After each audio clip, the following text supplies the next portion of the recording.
The boots are Soviet-made, no, maybe Czech. The trousers are Soviet. The weapon, Soviet. The belt, Soviet. The jacket, Soviet, as proved by the buttons. The magazine, Soviet. The backpack, Soviet. The pako, the Afghan cap. And that's a good Afghan mug.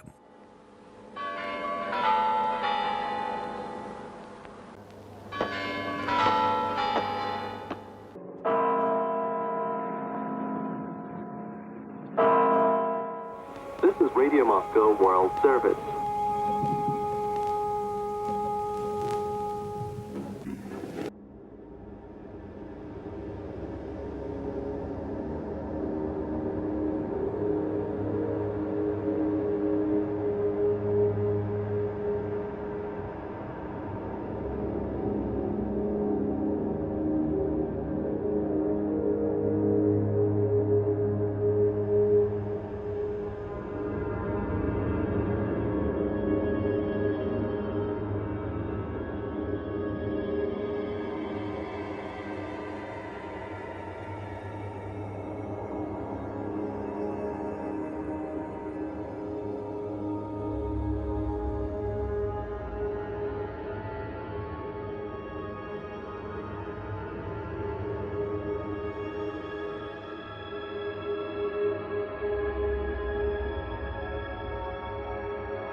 The 25th of December, 1979, when the Soviets entered Afghanistan.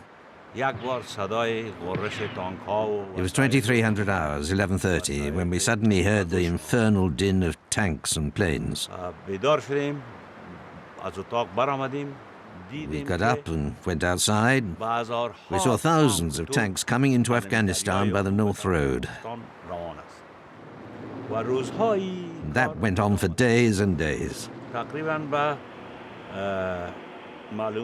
the information that I was given and that I could gather, 100,000 Soviet troops had just invaded Afghanistan.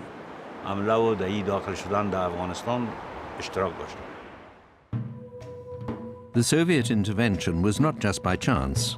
Afghanistan was a buffer state trapped between the USSR in the north, Iran in the west, with Pakistan to the south and east, and China in the northeast. The USSR and Afghanistan had always been the world's best friends. Lenin's Russia had been the first to recognize Afghanistan's independence in 1919. Afghanistan was the first country to recognize the Soviet Union in 1922. All through the 20th century, relations between the two countries were excellent. The Soviet Union was very active in numerous programs of cooperation in a variety of spheres, such as agriculture, the construction of the infrastructure, and the training of the Afghan army. Moscow was the leading economic partner of Kabul, but Afghanistan remained an independent, free, and sovereign state. The marriage of love and reason between the two countries was, paradoxically, to end on the 27th of April 1978, the day when the Afghan communists came to power in a blood-soaked coup d'etat in Kabul.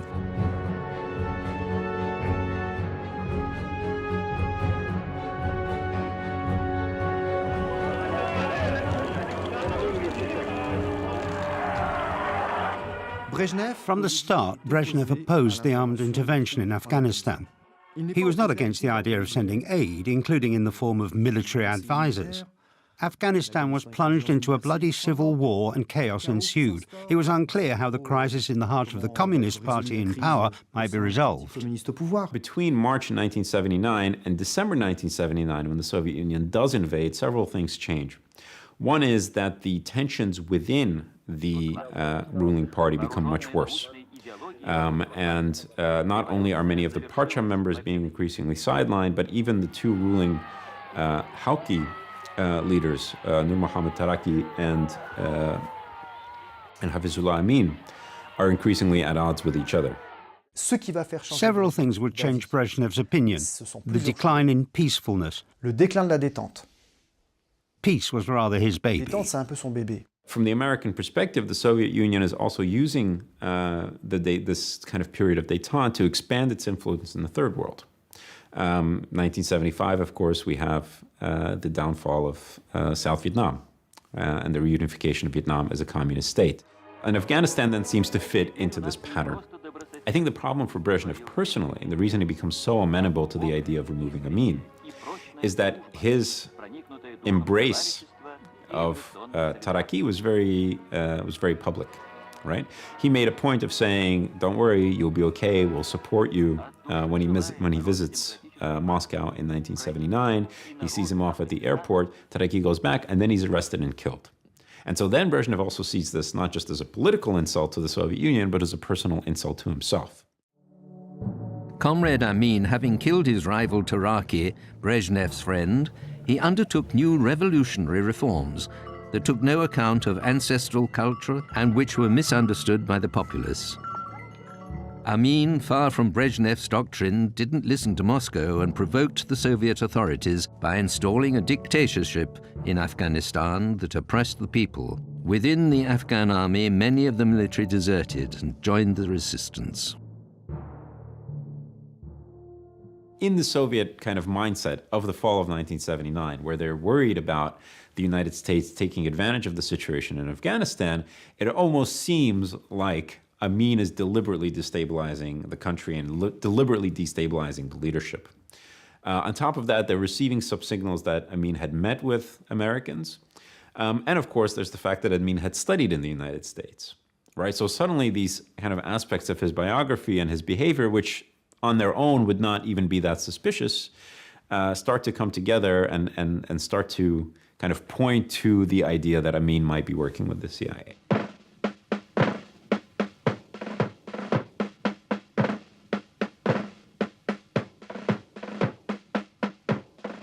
In total secrecy, at the end of December 1979, the Red Army invaded Afghanistan. Amin was assassinated by the Soviets and replaced by a Moscow pawn faithful to the Kremlin, Babrak Karmal. An air bridge to Kabul marked the start of a bloody war which was to be the final conflict of the Cold War. A conflict that would seal the fate of the Communist bloc and the Soviet Union, causing it to fall and changing the face of the world. This is a callous violation of international law and the United Nations Charter. It is a deliberate effort of a powerful atheistic government to subjugate an independent Islamic people. انقلاب ملی و دموکراتیک ثور د ثور انقلاب لپاره ورسته زموږ په هیواد کې د هیواد د بیت به صورت مطمئن و پیروزمندانه گام برمی‌دارد از مشعل فروزان سواد و دانش.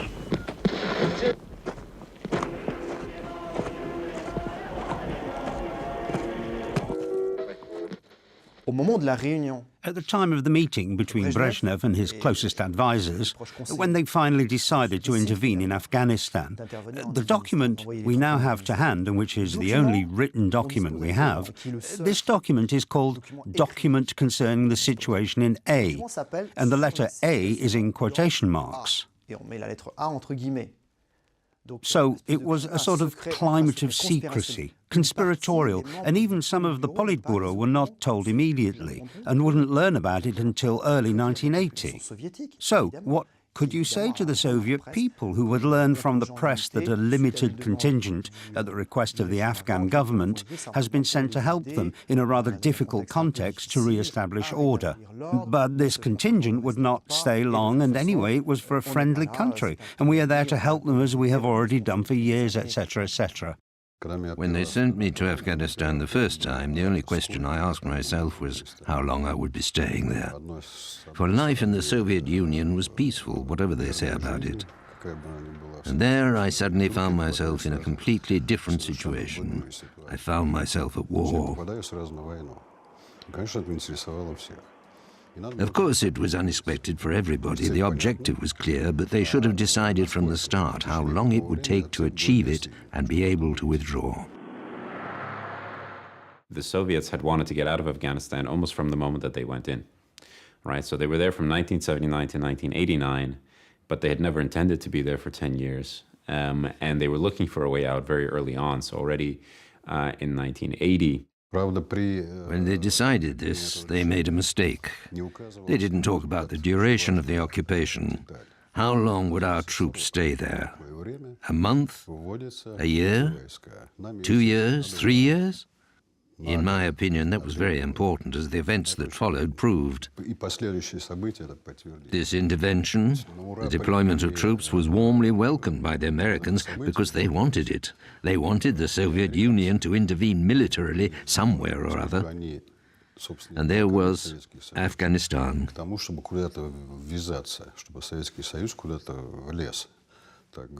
What could be better for them?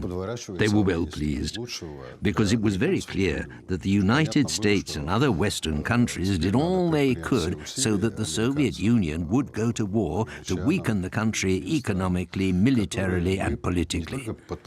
And with Afghanistan, that's exactly what happened. The military, the professional military, as far as we know, was not very happy with this decision, and they'd actually warned the civilian leadership that it would be a mistake. The Soviet military was geared towards fighting a war in Europe. That was their main goal, right? Or their main kind of purpose was protecting the Soviet Union against a repeat of World War II, against an attack from NATO, being ready for nuclear war, etc. They were not prepared to fight a war, essentially a guerrilla war, or a war against guerrilla forces in Afghanistan, and they knew that.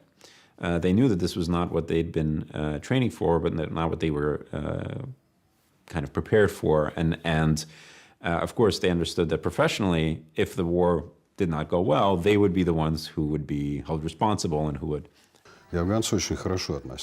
We had good relations with the Afghans, and our intervention, the deployment of our troops, was greeted by the population with joy.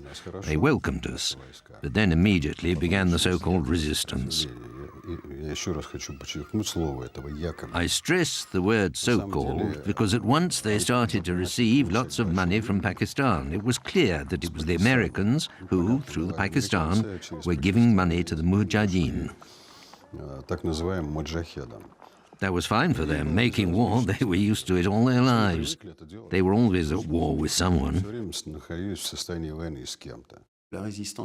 Fundamental Afghan resistance, if I dare say so, really was spontaneous and popular. The campaigns were bound to obey the central government, which had become detested because it was anti-Muslim, among other things. We were a group of about 20 or maybe 30 Mujahideen, and many were very young men. I had some good friends in this group. May they rest in peace, and may God forgive them, they are martyrs. So we planned and prepared the attack well. I asked them, "Have you got incendiary bullets?" They replied, "Yes, we have." So I asked them to find out which vehicle in the Soviet convoy was carrying the reserve fuel. Tell me if it's in the lead or in the middle of the convoy. We waited for the convoy to arrive on a slope, and then we fired first at the vehicle with the tank of reserve fuel. After that, the convoy was blocked. The armored cars caught fire and the Soviets were all killed. There, that's how it happened. After that attack, we captured 30 or 50 weapons.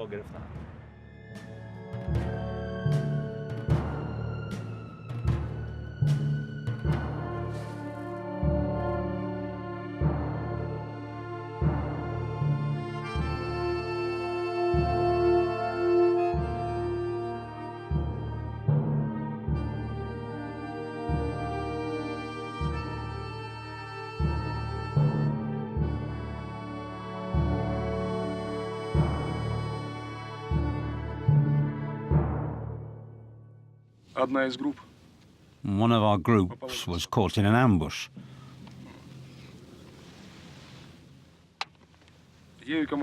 One of my friends that everyone here knows commanded this group. The fighting was very violent. Some were beheaded or had their eyes put out. The first thing you feel when your friend is dead is a desire for revenge. Revenge.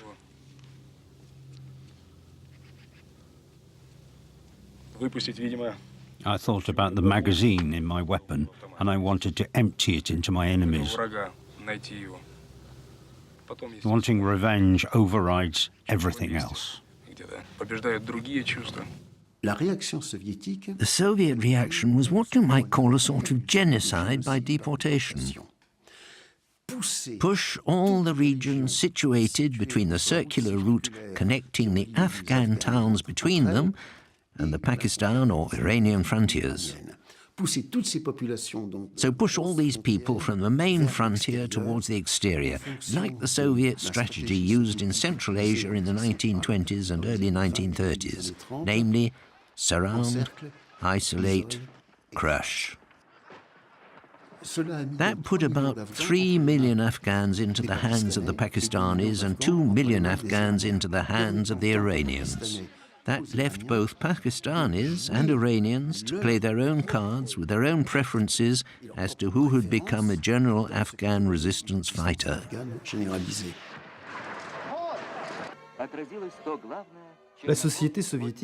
Soviet society was kept in absolutely total ignorance of what was going on in Afghanistan. It was kept in ignorance because you have to understand that the Soviet media were in the hands of the Communist Party and kept in control. From the press, radio and television, all the Soviet media, you could never really learn what was happening abroad because information was filtered and controlled. The popularity of the Soviet regime before the intervention was very low. You saw a general disinterest, total political apathy about the regime and a lack of belief in communism. What's more, you have shortages of the simplest things, a regime that doesn't know how to feed its own people. What is this regime about, people think? The tenuous hope of a possible rapprochement with the West was to be definitely killed off by Afghanistan. And they knew the consequences with multiple sanctions taken against the Soviet Union, an embargo on cereals, an embargo on technologies, and the boycott of the Moscow Olympics in 1980. In terms of image, Afghanistan was absolutely catastrophic for the USSR.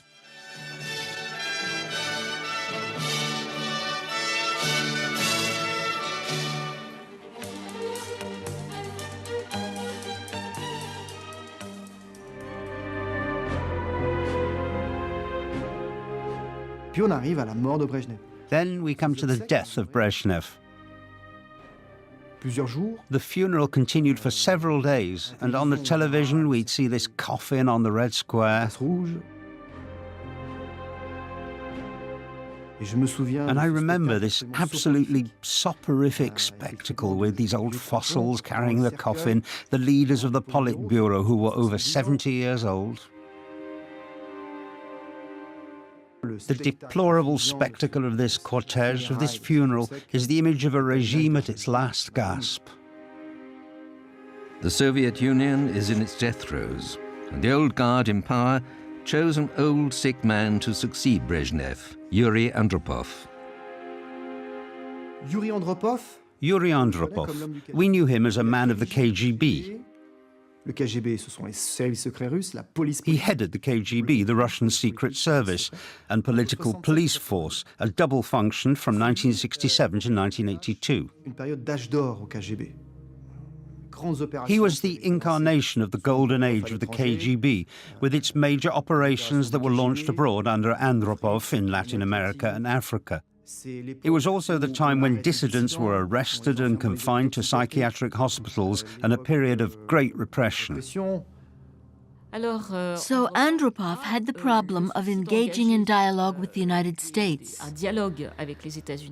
But in fact, when he came to power, the situation was entrenched, and Soviet-American relations were very bad. And we could even say there was a deterioration in East-West relations.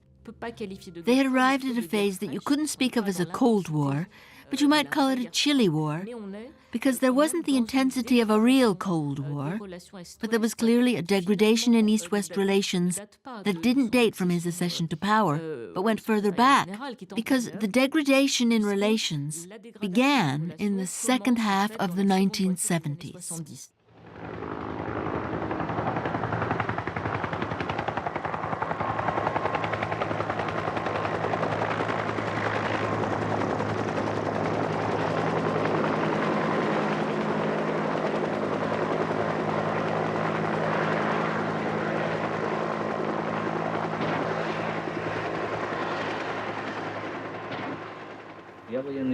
I'm a pilot in the Soviet Air Force. My name is Vladimir Kolesnikov. Before coming here to Afghanistan, I only had a subjective idea based on what I was told. But that means in reality absolutely nothing at all. But naturally I had my doubts, and I knew that if I came here, anything could happen to me. Progressively, doubts began to appear, and doubts grew in proportion as they began to have huge losses. And the young soldiers who came back, those who came back alive,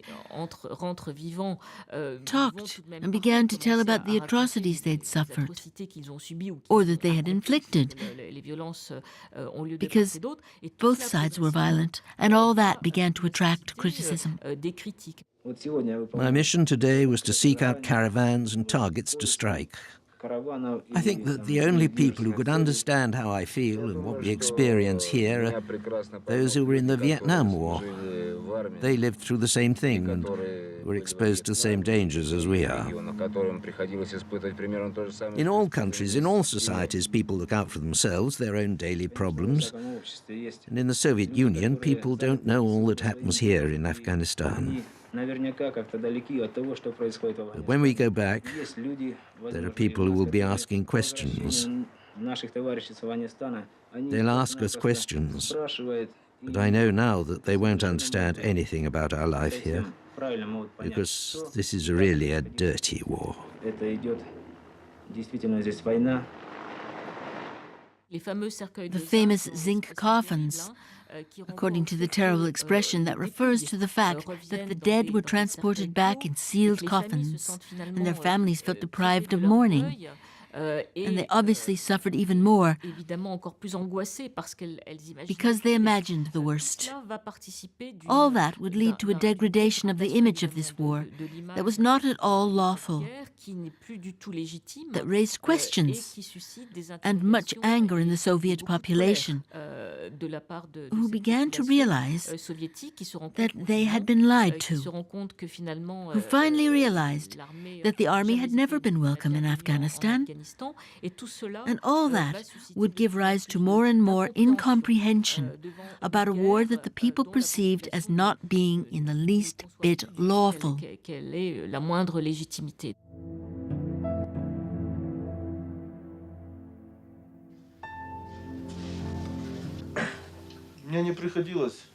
We sometimes had to take the coffins back home, to our country. And I make no mistake when I say that the most difficult mission for me and my comrades was to transport and bring back those coffins. Not one single mother accepted our explanation that her son had fulfilled his international duty and that he'd been a good soldier. For a mother's heart, such words had no importance, and nothing could replace the son who'd been killed. Trying to comfort them was what was hardest for us.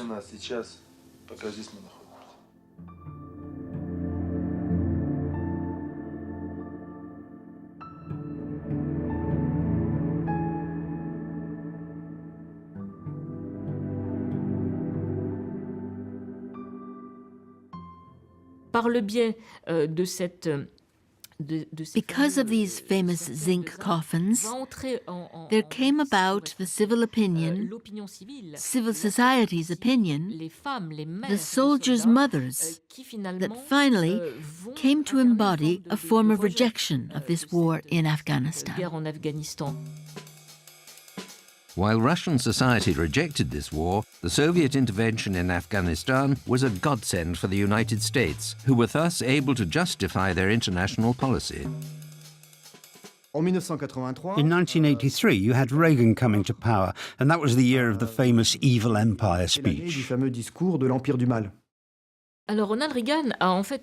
Ronald Reagan built the whole of his election campaign, in fact, on an anti-Soviet message, versus Jimmy Carter, who was accused of having been, in the end, very weak, and to have been too conciliatory during the negotiations for a thaw, and not to have done enough to come out on top.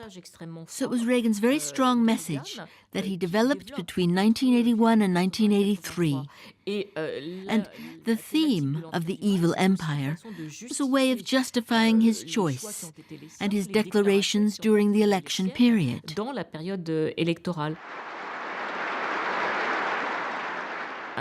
A speech that he made to a religious assembly, because Reagan was very aware that in the United States itself there was a pacifism of a religious nature that might prove to be an obstacle to his policy that was extremely bellicose in regard to the USSR. To ignore the facts of history and the aggressive impulses of an evil empire, to simply call the arms race a giant misunderstanding, and thereby remove yourself from the struggle between right and wrong and good and evil. Reagan would be described in Soviet propaganda as completely hawkish, like a cowboy who was always ready to draw and fire.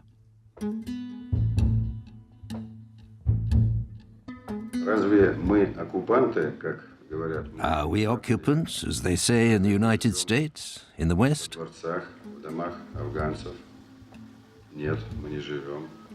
Are we living or occupying Afghan palaces or houses? No. We live in tents or in houses that we have built with our own materials. We eat our own food imported from the USSR to provide for our own needs. The only thing we take without paying for it in this country is the air that we breathe.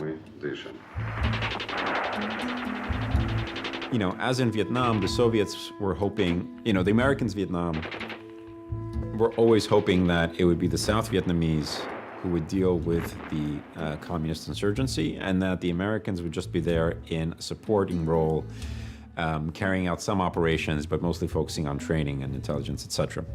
And in a very similar way, this is what the Soviets were hoping that their military could do in Afghanistan. Also, as the case was in Vietnam, it was very hard to maintain security once an operation was finished. So the American forces would pull back to their forward bases, and once again the terrain would be open.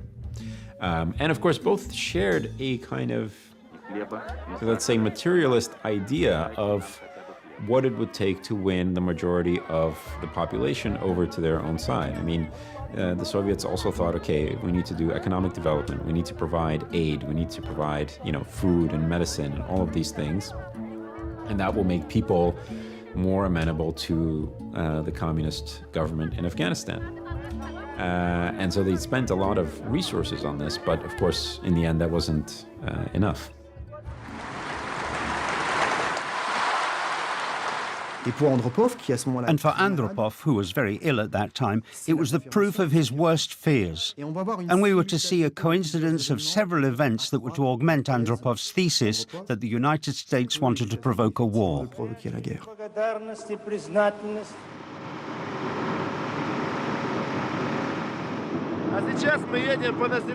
We're going to go by the town of Sharika. It's highly dangerous along here. From here on begins the most dangerous zone in the region. We control this route from 8 o'clock to 6 o'clock. But after that, in the evening, it's controlled by the Mujahideen, who are observing us and sometimes fire at us during the day.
Look out! Get down, men. Take cover. They're firing ahead.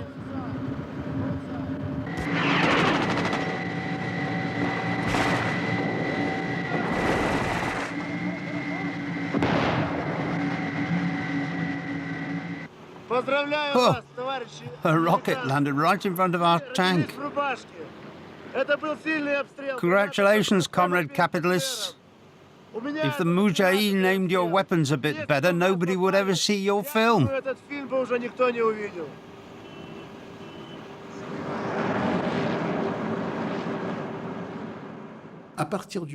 From the moment that the United States decided, after 1985, that this Afghan resistance would last, that international Islam got the idea that this was not essentially a war between Americans and Soviets by way of the Afghans, and that Afghan resistance was real and deep and Muslim.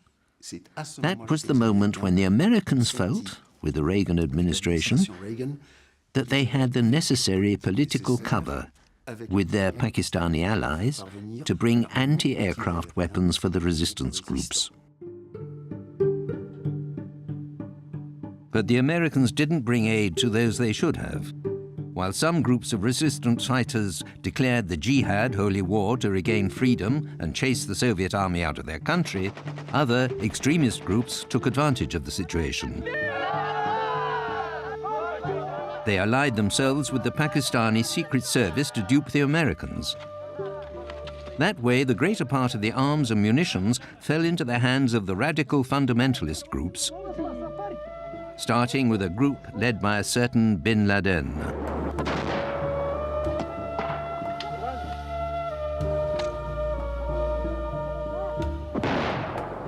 However, in the Panjshir, a valley in the northeast of the country, there were people resisting attack by the Soviets. Here, none of the American aid arrived, and recycling of every sort of material was legion. In the Panjshir, it was DIY and Plan B.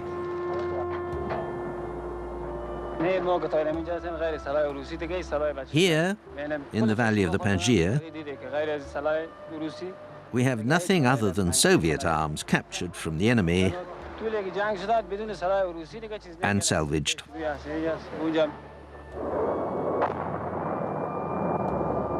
Leading these Mujahideen, these resistance fighters, was a 28-year-old commandant, Ahmad Shah Massoud.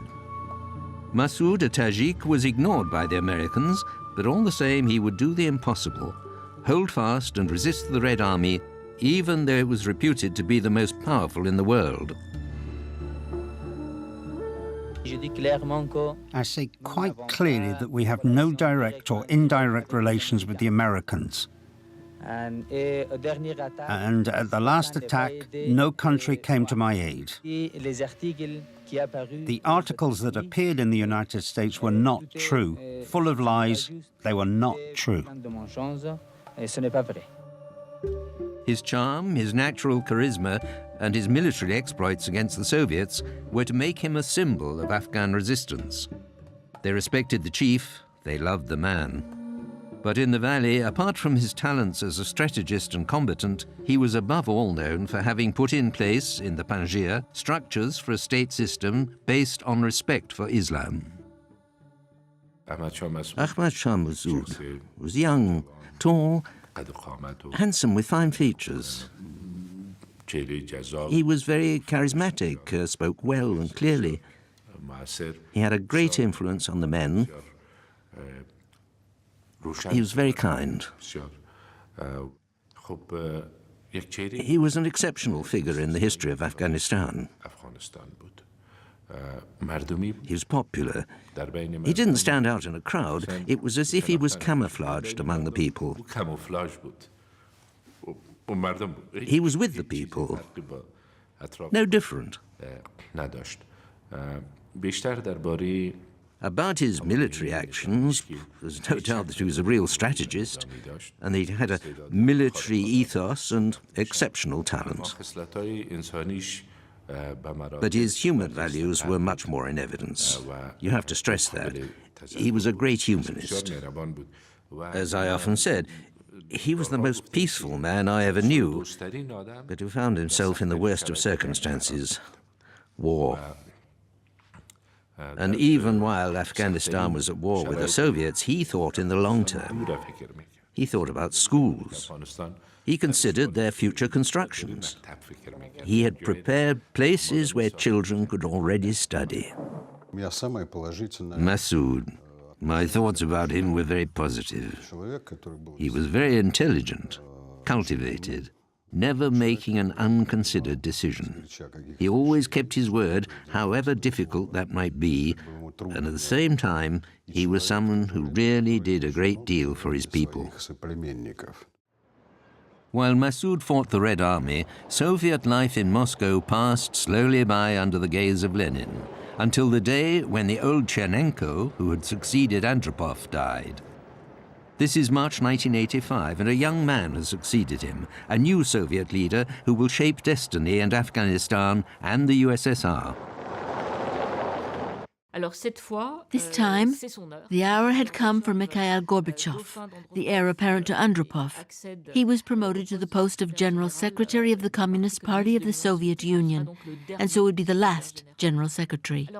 The man was the antithesis of his predecessors, because he was only 50 years old, born in 1931 in Stavropol in Caucasia, a man from the provinces, a man of lowly origins, the son and grandson of peasants.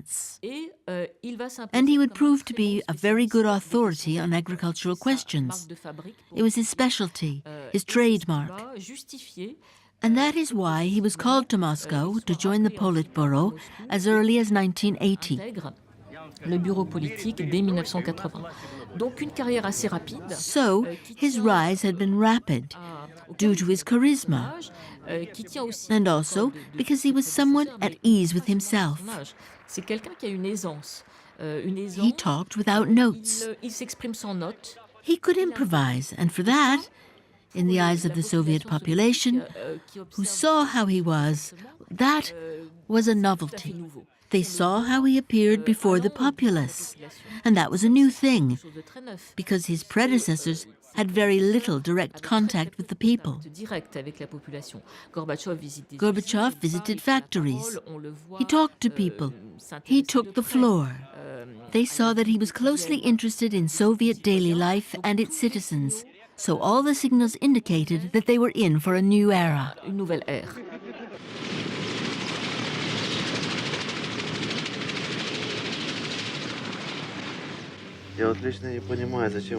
I don't know what this war is about.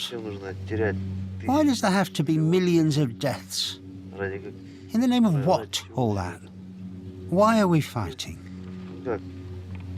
This is their country, and I think that they could manage alone and decide their future for themselves. They can choose the party if they like. Our being here makes no sense. It's a mistake.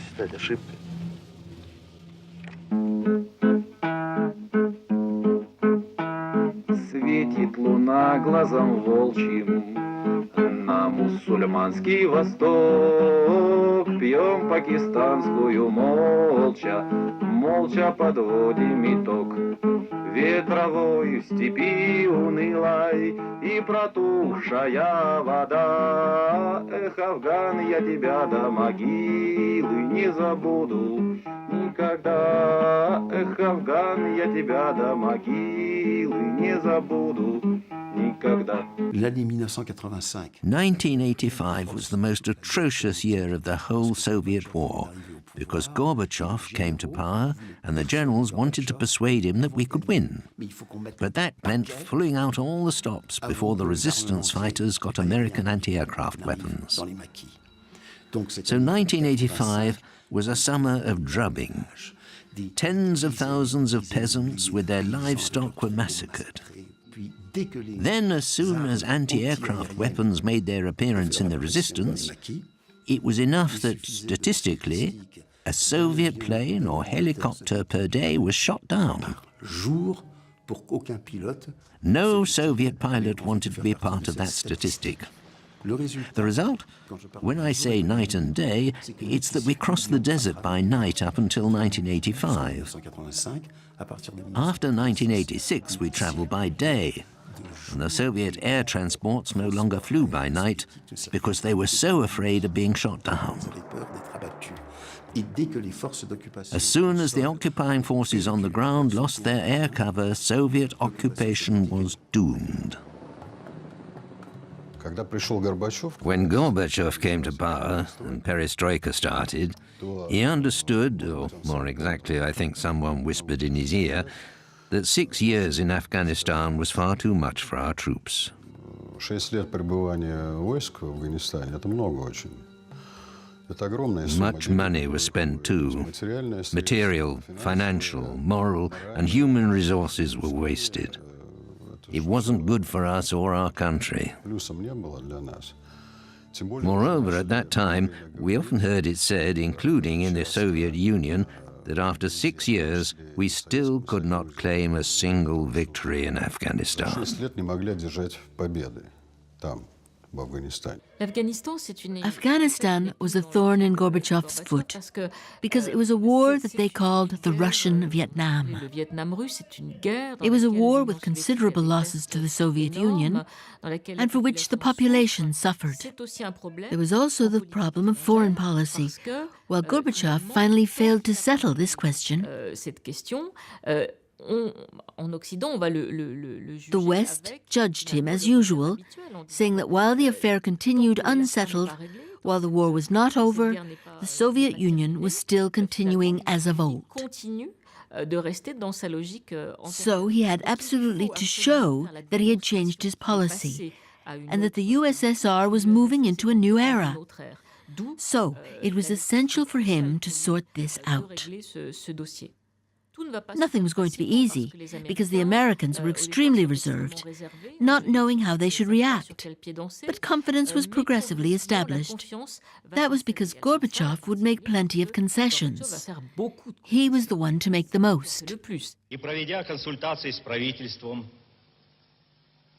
Демократической Республики Афганистан, советское руководство приняло решение, о котором я сегодня официально объявляю. До конца 1986 года из Афганистана будут возвращены на родину 6 полков, 1 танковый, 2 мотострелковых и 3 зенитных с их штатной техникой и вооружениями. I returned to Afghanistan as commander of the 40th Army, heading all the Soviet forces present in Afghanistan. My mission was very clear: to prepare for the return of the troops and evacuate our army without loss. How come a little valley with only 5,000 men and 700 weapons could beat the most powerful army in the world, the Red Army?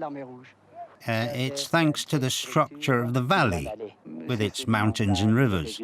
That was good for us. For the enemy, it was very bad. Massoud stood up to the Soviets for 10 years, and they never took his stronghold, the Panjshir Valley. He held the key to a successful withdrawal because the Mujahideen controlled part of the road that linked Kabul to the USSR. Relations with General Gromov were respectful and cordial. With Massoud, we never met in the Panjshir, always on neutral territory. For example, on the main road from Kabul to the Salang Pass, where the Panjshir Valley begins. We agreed on a very precise site. I arrived by helicopter and he on horseback or by jeep, accompanied by one or two of his guards, of course.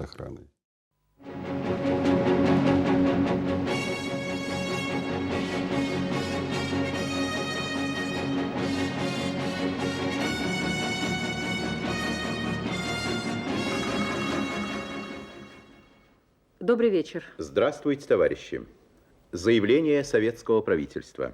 Действуя в точном соответствии с Женевскими соглашениями, СССР завершил вывод советских войск из Афганистана. В этой стране не осталось ни одного советского солдата. Сегодня нам опять, как и вчера, с утра работа наша боевая. И по команде мы уйдем, ведь нам пора лететь туда, где мы нужны, где нету рая. Благословить нас Всевышний на удачу. Нам кровь из носа надо выполнить задачу. И мы взлетаем и уходим в тот район, где бой ведет десантный батальон. И мы взлетаем и уходим в тот район, где бой ведет десантный батальон. Расчет простой и цели нам ясны. Ну и что ж тогда еще по сигарете? Друг другу мы останемся верны. Иначе нам не жить на белом свете. И мы взлетаем и уходим в тот район, где бой ведет десантный батальон. I can confirm that behind me there remains not a single Soviet soldier. So ends our 9-year stay. Here is your son.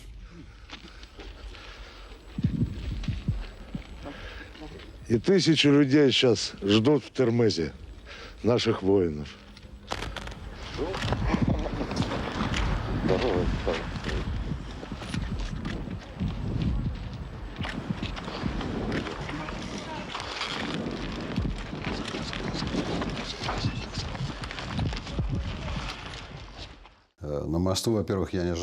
When I was on the bridge, I didn't expect to be greeted by my eldest son. I was full of emotion, and at the same time I was submerged by a feeling of relief and despair. As I came to realize at that precise moment I had carried a huge responsibility on my shoulders for many years. The nervous tension was immense because the situation had been very hard and complicated. And that nervous tension had provoked a feeling of total emptiness as I crossed the bridge. I had the impression that my life had ended, and yes, inside me, I felt a great void. During the 1980s, my whole life had been tied to Afghanistan, like the lives of hundreds of thousands of Soviet families, and like those of my friends and my own family. And suddenly, after this war, came the start of the 1990s, years that were so difficult that they destroyed our country.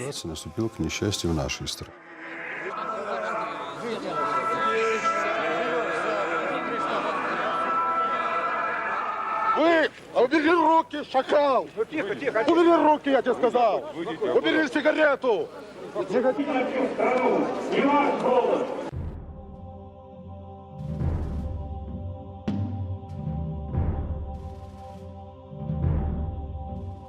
Indeed, in the Soviet Union, the slogans changed, speech became free, and critics were more and more virulent against Gorbachev and authority.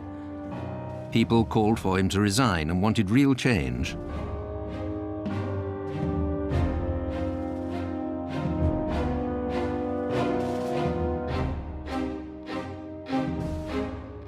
Gorbachev failed his perestroika.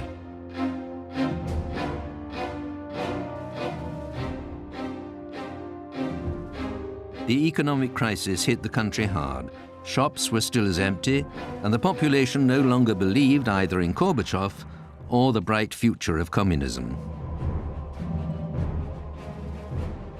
But with perestroika and glasnost, he'd opened Pandora's box and started an irreversible movement.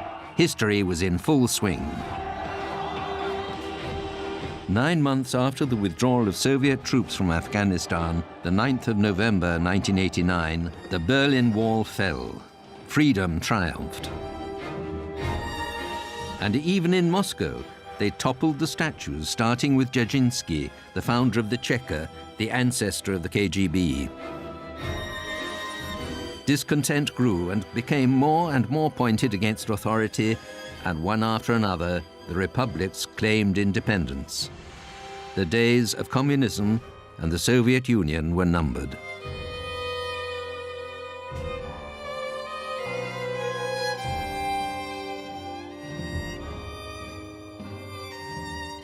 It was clearly the Afghanistan war that was the catalyst for the fall of the USSR. It played an extremely important role because on one hand, it exposed the military problems that the Soviet army didn't manage to solve in the territory. It showed up the military costs that the Soviet economy, the Soviet society, could no longer afford. That then led to the structural problems of the regime, and so exposed the myth of the proletarian internationalism of this great Soviet economic power, of the Soviets coming to the aid of developing countries and then suddenly finding themselves brutally contested by a small country opposing this great power.